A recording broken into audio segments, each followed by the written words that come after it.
Leitura do dia, 16 de janeiro de 2022.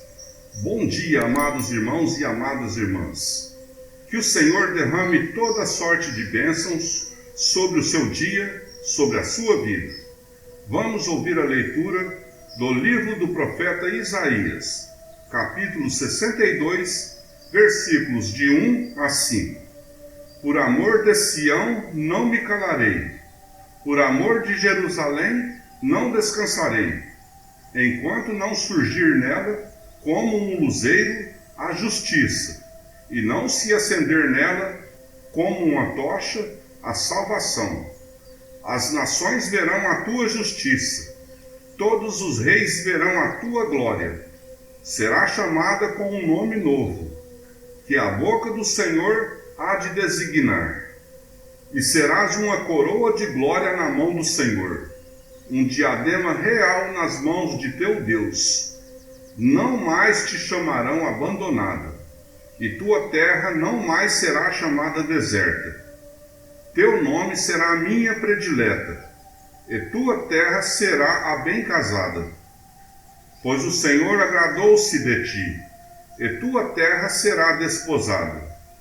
Assim como o jovem desposa a donzela, assim teus filhos te desposam.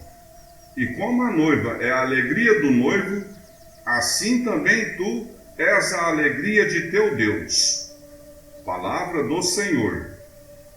Vamos ouvir a segunda leitura da primeira carta de São Paulo aos Coríntios, capítulo 12, versículos de 4 a 11.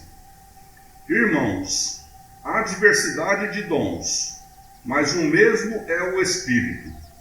Há diversidade de ministérios, mas um mesmo é o Senhor. Há diferentes atividades, mas um mesmo Deus que realiza todas as coisas em todos. A cada um é dada a manifestação do Espírito em vista do bem comum. A um é dada pelo Espírito a palavra da sabedoria, a outro a palavra da ciência, segundo o mesmo Espírito, a outro a fé no Espírito Santo, a outro o dom de curas no mesmo Espírito, a outro o poder de fazer milagres, a outro profecia, a outro discernimento de espíritos, a outro falar línguas estranhas, a outro interpretação de línguas. Todas estas coisas as realiza um e o mesmo Espírito, que distribui a cada um conforme quer.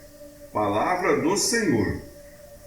E agora, vamos ouvir o Evangelho do dia 16 de janeiro de 2022.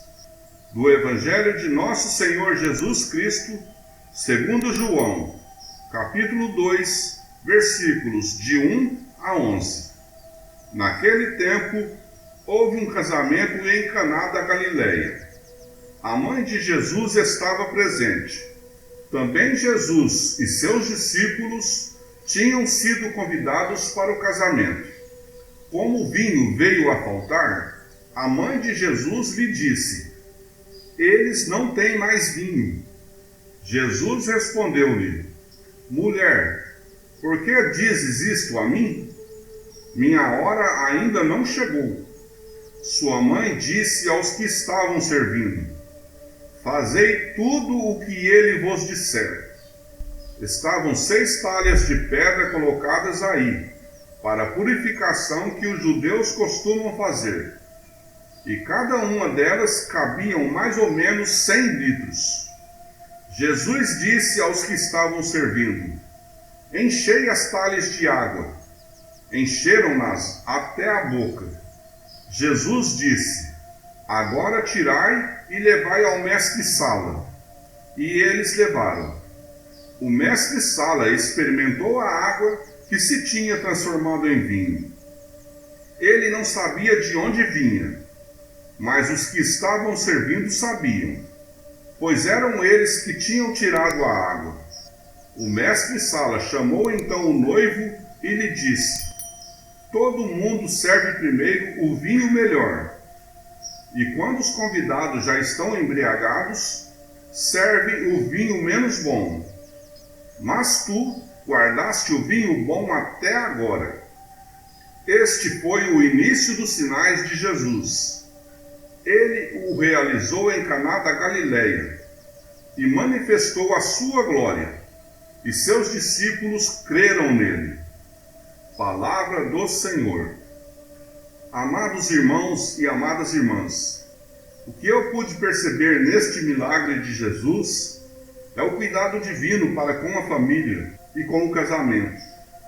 E que a partir deste milagre de Jesus Cristo, a sua glória foi revelada. E com isso, a importância de caminhar com Jesus, pois Ele é o único que não nos decepciona.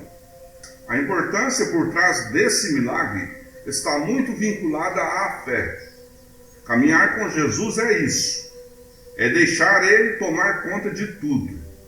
A palavra de Deus me mostrou que eu tenho que ter mais humildade, porque eu sou cheio de limitações, mas que se eu confiar meus planos ao Senhor, Ele proverá tudo.